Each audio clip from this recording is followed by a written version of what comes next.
वराह, नृसिंह, वामन और परशुराम अवतार की कथा। अग्निदेव कहते हैं, वशिष्ठ, अब मैं वराह अवतार की पाप नाशिनी कथा का वर्णन करता हूं। पूर्व काल में हिरण्याक्ष नामक दैत्य असुरों का राजा था। वो देवताओं को जीतकर स्वर्ग में रहने लगा। देवताओं ने भगवान विष्णु के पास जाकर उनकी स्तुति की। तब उन्होंने यज्ञ वाराह रूप धारण किया और देवताओं के लिए कंटक रूप उस दानव को दैत्यों सहित मारकर धर्म एवं देवताओं आदि की रक्षा की। इसके बाद वे भगवान श्रीहरि अंतर्ध्यान हो गए। हिरण्याक्ष के एक भाई था जो हिरण्यकश्यपु के नाम से प्रसिद्ध था। उसने देवताओं के यज्ञ भाग अपने अधीन कर लिए और उन सब के अधिकार छीनकर स्वयं ही उनका उपभोग करने लगा। भगवान ने नरसिंह रूप धारण करके उसके सहायक असुरों सहित उस दैत्य का वध किया। तत्पश्चात संपूर्ण देवताओं को अपने अपने पद पर प्रतिष्ठित कर दिया। उस समय देवताओं ने उन नरसिंह का स्तवन किया। पूर्व काल में देवता और असुरों में युद्ध हुआ। उस युद्ध में बलि आदि दैत्यों ने देवताओं को परास्त करके उन्हें स्वर्ग से निकाल दिया। तब वे श्री हरि की शरण में गए। भगवान ने उन्हें अभयदान दिया और कश्यप तथा अदिति की स्तुति से प्रसन्न हो वे अदिति के गर्भ से वामन रूप में प्रकट हुए। उस समय दैत्यराज बलि गंगा द्वार में यज्ञ कर रहे थे। भगवान उनके यज्ञ में गए और वहां यजमान की स्तुति का गान करने लगे। वामन के मुख से वेदों का पाठ सुनकर राजा बलि उन्हें वर देने को उद्यत हो गए और शुक्राचार्य के मना करने पर भी बोले, ब्राह्मण, आपकी जो इच्छा हो मुझसे मांगे, मैं आपको वो वस्तु अवश्य दूंगा। वामन ने बलि से कहा, मुझे अपने गुरु के लिए 3 पग भूमि की आवश्यकता है, वही दीजिए। बलि ने कहा, अवश्य दूंगा। तब संकल्प का जल हाथ में पड़ते ही भगवान वामन अवामन हो गए। उन्होंने विराट रूप धारण कर लिया और भूरलोक, भुवरलोक एवं स्वर्गलोक को अपने 3 पगों से नाप लिया। श्रीहरि ने बलि को सूतल लोक में भेज दिया और त्रिलोकी का राज्य इंद्र को दे डाला। इंद्र ने देवताओं के साथ श्रीहरि का स्तवन किया। वे तीनों लोकों के स्वामी होकर सुख से रहने लगे। ब्राह्मण, अब मैं परशुराम अवतार का वर्णन करूंगा, सुनो। देवता और ब्राह्मण आदि का पालन करने वाले श्रीहरि ने जब देखा कि भूमंडल के क्षत्रिय उद्धत स्वभाव के हो गए हैं, तो वे उन्हें मारकर पृथ्वी का भार उतारने और सर्वत्र शांति स्थापित करने के लिए जमदग्नि के अंश द्वारा रेणुका के गर्भ से अवतीर्ण हुए। भृगुनंदन परशुराम शस्त्र विद्या के पारंगत विद्वान थे। उन दिनों कृतवीर्य का पुत्र राजा अर्जुन भगवान दत्तात्रेय जी की कृपा से 1000 बाहें पाकर समस्त भूमंडल पर राज्य करता था। एक दिन वो वन में शिकार खेलने के लिए गया। वहां वो बहुत थक गया। उस समय जमदग्नि मुनि ने उन्हें सेना सहित अपने आश्रम पर निमंत्रित किया और कामधेनु के प्रभाव से सबको भोजन कराया। राजा ने मनु से कामधेनु को अपने लिए मांगा, किंतु उन्होंने देने से इनकार कर दिया। तब उसने बलपूर्वक उस धेनु को छीन लिया। ये समाचार पाकर परशुराम जी ने है पुरी में जा उसके साथ युद्ध किया और अपने फरसे से उसका मस्तक काटकर रणभूमि में उसे मार गिराया। फिर वे कामधेनु को साथ लेकर अपने आश्रम पर लौट आए। एक दिन परशुराम जी जब वन में गए हुए थे, कृतवीर्य के पुत्रों ने आकर अपने पिता के वैर का बदला लेने के लिए जमदग्नि मुनि को मार डाला। जब परशुराम जी लौट कर आए तो पिता को मारा गया देख उनके मन में बड़ा क्रोध हुआ। उन्होंने 21 बार समस्त भूमंडल के क्षत्रियों का संहार किया। फिर कुरुक्षेत्र में 5 कुंड बनाकर वहीं उन्होंने अपने पितरों का तर्पण किया और सारी पृथ्वी कश्यप मुनि को दान देकर वे महेंद्र पर्वत पर रहने लगे। इस प्रकार कूर्म, वराह, नृसिंह, वामन तथा परशुराम अवतार की कथा सुनकर मनुष्य स्वर्गलोक में जाता है।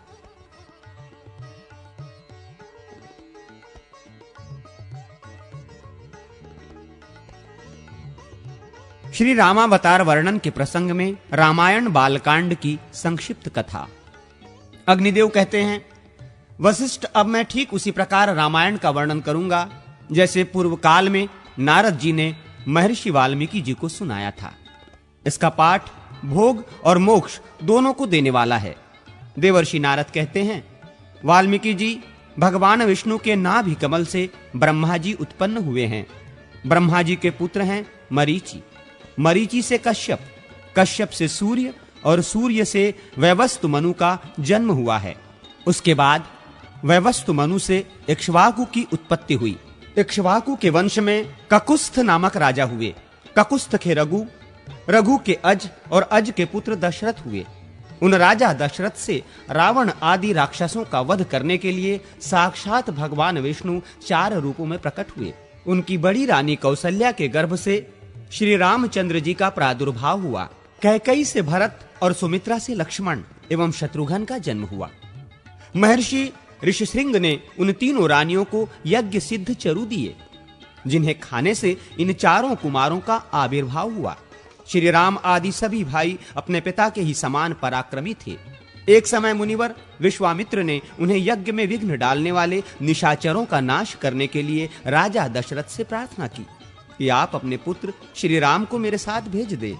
तब राजा ने मुनि के साथ श्री राम और लक्ष्मण को भेज दिया। श्री रामचंद्र जी ने वहां जाकर मुनि से अस्त्र शस्त्रों की शिक्षा पाई और ताड़का नाम वाली निशाचरी का वध किया। फिर उन बलवान वीर ने मारीच नामक राक्षस को मानवास्त्र से मोहित करके दूर फेंक दिया और यज्ञ विघातक राक्षस सुबाहु को दलबल सहित मार डाला। इसके बाद वे कुछ काल तक मुनि के सिद्धाश्रम में भी रहे। तत्पश्चात विश्वामित्र आदि महर्षियों के साथ लक्ष्मण सहित श्री राम मिथिला नरेश का धनुष यज्ञ देखने के लिए गए। अपनी माता अहल्या के उद्धार की वार्ता सुनकर संतुष्ट हुए। शतानंद जी ने निमित्त कारण बनकर श्री राम से विश्वामित्र मुनि के प्रभाव का वर्णन किया। राजा जनक ने अपने यज्ञ में मुनियों सहित श्री रामचंद्र जी का पूजन किया। श्री राम ने धनुष को चढ़ा दिया और उसे अनायास ही तोड़ डाला।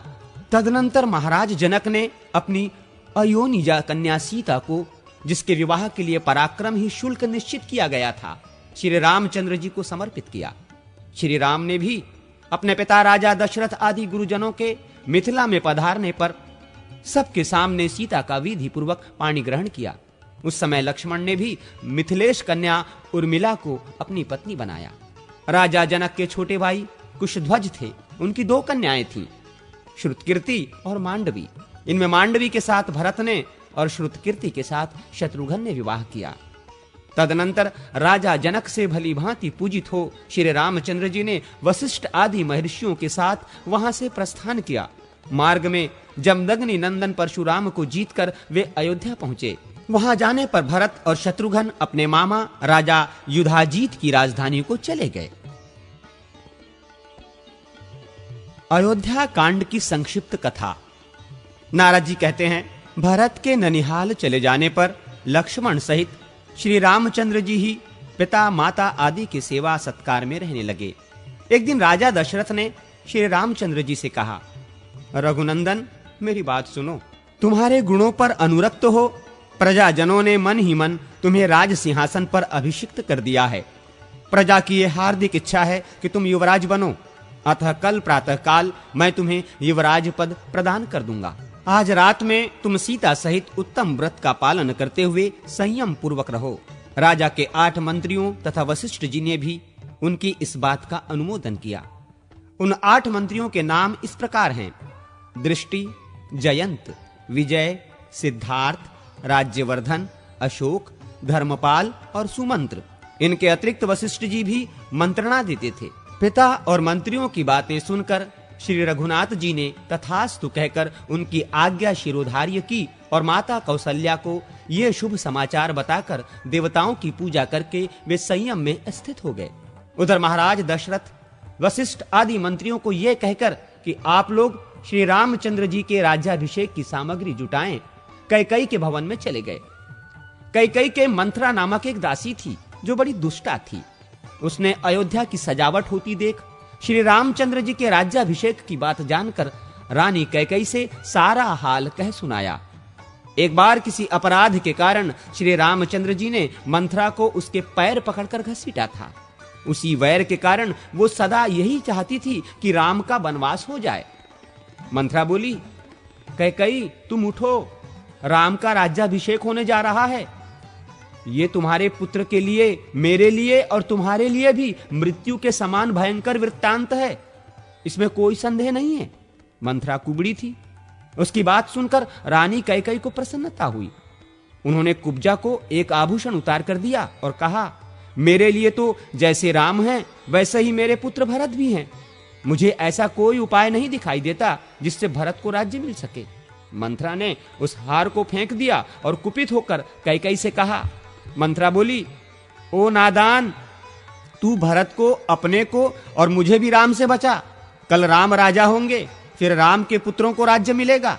कैकेयी, अब राजवंश भरत से दूर हो जाएगा। मैं भरत को राज्य दिलाने का एक उपाय बताती हूं। पहले की बात है, देवासुर संग्राम में शंबरासुर ने देवताओं को मार भगाया था। तेरे स्वामी भी उस युद्ध में गए थे। उस समय तूने अपनी विद्या से रात में स्वामी की रक्षा की थी। इसके लिए महाराज ने तुझे 2 वर देने की प्रतिज्ञा की थी। इस समय उन्हीं 2 वरों को उनसे मांग। एक वर के द्वारा राम का 14 वर्षों के लिए वनवास और दूसरे के द्वारा भरत का युवराज पद पर अभिषेक मांग ले। राजा इस समय वे दोनों वर दे देंगे। इस प्रकार मंथरा के प्रोत्साहन देने पर कैकेयी अनर्थ में ही अर्थ की सिद्धि देखने लगी और बोली, कुब्जे, तूने बड़ा अच्छा उपाय बताया है। राजा मेरा मनोरथ अवश्य पूर्ण करेंगे। ऐसा कहकर वो कोप भवन में चली गई और पृथ्वी पर अचेत सी होकर पड़ गई। उधर महाराज दशरथ ब्राह्मण आदि का पूजन करके जब कैकेयी के भवन में आए तो उसे रोष से भरी हुई देखा। तब राजा ने पूछा, सुंदरी, तुम्हारी ऐसी दशा क्यों हो रही है? तुम्हें कोई रोग तो नहीं सता रहा है अथवा किसी भय से व्याकुल तो नहीं हो? बताओ क्या चाहती हो? मैं अभी तुम्हारी इच्छा पूर्ण करता हूं। जिन श्री राम के बिना मैं क्षण भर भी जीवित नहीं रह सकता, उन्हीं की शपथ खाकर कहता हूं तुम्हारा मनोरथ अवश्य पूर्ण करूंगा। सच सच बताओ क्या चाहती हो? कैकेयी बोली, राजन, यदि आप मुझे कुछ देना ही चाहते हो तो अपने सत्य की रक्षा के लिए पहले के दिए हुए 2 वरदान देने की कृपा करें। मैं चाहती हूं राम 14 वर्षों तक संयम पूर्वक वन में निवास करे और इन सामग्रियों के द्वारा आज ही भरत का युवराज पद पर अभिषेक हो जाए। महाराज, यदि ये दोनों वरदान आप मुझे नहीं देंगे तो मैं विष पीकर मर जाऊंगी। ये सुनकर राजा दशरथ वज्र से आहत हुए की भांति मूर्छित होकर भूमि पर गिर पड़े। फिर थोड़ी देर में चेत होने पर उन्होंने कैकेयी से कहा। दशरथ बोले, पाप पूर्ण विचार रखने वाली कैकेयी, तू समस्त संसार का अप्रिय करने वाली है। अरे, मैंने या राम ने तेरा क्या बिगाड़ा है तो तू मुझसे ऐसी बात कहती है? केवल तुझे प्रिय लगने वाला ये कार्य करके मैं संसार में भली भांति निंदित हो जाऊंगा। तू मेरी स्त्री नहीं, काल रात्रि है। मेरा पुत्र भरत ऐसा नहीं है। पापिनी, मेरे पुत्र के चले जाने पर जब मैं मर जाऊंगा तो तू विधवा होकर राज्य करना। राजा दशरथ सत्य के बंधन में बंधे थे। उन्होंने श्री रामचंद्र जी को बुलाकर कहा, बेटा, कैकेयी ने मुझे ठग लिया। तुम मुझे कैद करके राज्य को अपने अधिकार में कर लो, अन्यथा तुम्हें वन में निवास करना होगा और कैकेयी का पुत्र भरत राजा बनेगा। श्री रामचंद्र जी ने पिता और कैकेयी को प्रणाम करके उनकी प्रदक्षिणा की और कौशल्या के चरणों में मस्तक झुकाकर उन्हें सांत्वना दी। फिर लक्ष्मण और पत्नी सीता को साथ ले ब्राह्मणों, दीनों और अनाथों को दान देकर सुमंत्र सहित रथ पर बैठकर वे नगर से बाहर निकले। उस समय माता पिता आदि शोक से आतुर हो रहे थे। उस रात में श्री रामचंद्र जी ने तमसा नदी के तट पर निवास किया। उनके साथ बहुत से पुरवासी भी गए थे। उन सबको सोते छोड़कर वे आगे बढ़ गए। प्रातः काल होने पर जब श्री रामचंद्र जी नहीं दिखाई दिए तो नगर निवासी निराश होकर पुनः अयोध्या लौट आए। श्री रामचंद्र जी के चले जाने से राजा दशरथ बहुत दुखी हुए। वे रोते रोते कैकेयी का महल छोड़कर कौशल्या के भवन में चले आए। उस समय नगर के समस्त स्त्री पुरुष और रनिवास की स्त्रियां फूट फूट कर रो रही थीं।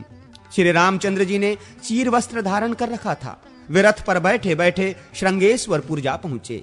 वहां निषाद राजगुह ने उनका पूजन स्वागत सत्कार किया। श्री रघुनाथ जी ने इंदगी वृक्ष की जड़ के निकट विश्राम किया। लक्ष्मण और गुह दोनों रात भर जागकर पहरा देते रहे। प्रातः काल श्री राम ने रथ सहित सुमंत्र को विदा कर दिया तथा स्वयं लक्ष्मण और सीता के साथ नाव से गंगा पार हो वे प्रयाग में गए। वहां उन्होंने महर्षि भरद्वाज को प्रणाम किया और उनकी आज्ञा ले वहां से चित्रकूट पर्वत को प्रस्थान किया। चित्रकूट पहुंचकर उन्होंने वास्तु पूजा करने के अनंतर पर्णकुटी बनाकर मंदाकिनी के तट पर निवास किया। रघुनाथ जी ने सीता को चित्रकूट पर्वत का रमणीय दृश्य दिखलाया। इसी समय एक कौवे ने सीता जी के कोमल श्री अंग में नखों से प्रहार किया। ये देख श्री राम ने उसके ऊपर सिंह के अस्त्र का प्रयोग किया। तब वो कौवा देवताओं की आश्रय छोड़कर श्री रामचंद्र जी की शरण में आया। तब उन्होंने उसकी केवल एक आंख नष्ट करके उसे जीवित छोड़ दिया। श्री रामचंद्र जी के वनगमन के पश्चात छठे दिन की रात में राजा दशरथ ने कौशल्या से पहले की एक घटना सुनाई, जिसमें उनके द्वारा कुमार अवस्था में सरयू के तट पर अनजान में यज्ञदत्त पुत्र श्रवण कुमार के मारे जाने का वृत्तांत था। श्रवण कुमार पानी लेने के लिए आया था। उस समय उसके घड़े के भरने से जो शब्द हो रहा था, उसकी आहट पाकर मैंने उसे कोई जंगली जंतु समझा और शब्द भेदी बाण से उसका वध कर डाला। यह समाचार पाकर उसके पिता और माता को बड़ा शोक हुआ। वे बारंबार विलाप करने लगे। उस समय श्रवण कुमार के पिता ने मुझे शाप देते हुए कहा, राजन, हम दोनों पति पत्नी पुत्र के बिना शोकातुर होकर प्राण त्याग रहे हैं। तुम भी हमारी ही तरह पुत्र वियोग के शोक से मरोगे। तुम्हारे पुत्र मरेंगे तो नहीं, किंतु उस समय तुम्हारे पास कोई पुत्र मौजूद न होगा। कौशल्य, आज उसका शाप मुझे स्मरण हो रहा है। जान पड़ता है अब इसी शोक से मेरी मृत्यु होगी। इतनी कथा कहने के पश्चात राजा ने हा राम कहकर स्वर्गलोक को प्रयाण किया। कौशल्या ने समझा महाराज शोक से आतुर हैं, इस समय नींद आ गई होगी। ऐसा विचार करके वे सो गईं। प्रातः काल जगाने वाले सुत, मागध और बंदी जन सोते हुए महाराज को जगाने लगे, किंतु वे ना जगे।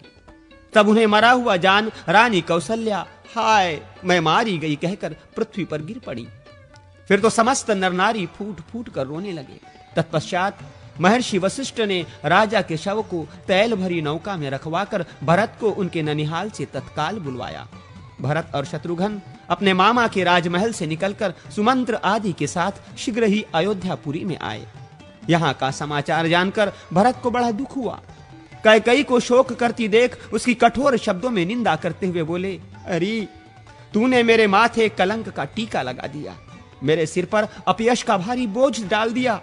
फिर उन्होंने कौशल्या की प्रशंसा करके तैल पूर्ण नौका में रखे हुए पिता के शव का सरयू तट पर अंत्येष्टि संस्कार किया। तदनंतर वशिष्ठ आदि गुरुजनों ने कहा, भरत अब राज्य ग्रहण करो। भरत बोले, मैं तो श्री रामचंद्र जी को ही राजा मानता हूं, अब उन्हें यहां लाने के लिए वन में जाता हूं। ऐसा कहकर वे वहां से दलबल सहित चल दिए और श्रृंगेश्वरपुर होते हुए प्रयाग पहुंचे। वहां महर्षि भरद्वाज ने उन सबको भोजन कराया। फिर भरद्वाज को नमस्कार करके वे प्रयाग से चले और चित्रकूट में श्री राम एवं लक्ष्मण के समीप आ पहुंचे। वहां भरत ने श्री राम से कहा, रघुनाथ जी, हमारे पिता महाराज दशरथ स्वर्गवासी हो गए। अब आप अयोध्या में चलकर राज्य ग्रहण करें। मैं आपकी आज्ञा का पालन करते हुए वन में जाऊंगा। यह सुनकर श्री राम ने पिता का तर्पण किया और भरत से कहा, तुम मेरी चरण पादुका लेकर अयोध्या लौट जाओ, मैं राज्य करने के लिए नहीं चलूंगा। पिता के सत्य की रक्षा के लिए चीर एवं जटा धारण करके वन में ही रहूंगा। श्री राम के ऐसा कहने पर सदल बल भरत लौट गए और अयोध्या छोड़कर नंदी ग्राम में रहने लगे। वहां भगवान की चरण पादुकाओं की पूजा करते हुए वे राज्य का भली भांति पालन करने लगे।